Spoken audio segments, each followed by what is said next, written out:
मी प्रतीक्षा तारासिंग चव्हाण आहे, महाराष्ट्र ओबीसी आघाडीचे अध्यक्ष आहे. तर माझा प्रश्न जरांगे पाटील सरांना आहे, जो माणूस स्वतःच्या समाजाचा झाला नाही तो महाराष्ट्राचा का होईल?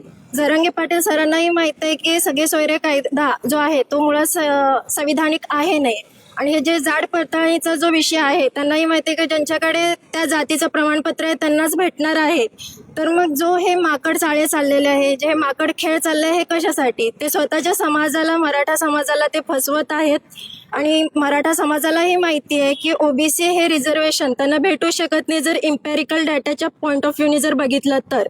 पण जर मराठा समाजाने स्वतः बोललं की कुणबी समाजाच्या अंतर्गत प्रवर्ग म्हणून मराठा समाज येतो तर तो रिझर्वेशन त्यांना भेटू शकतो.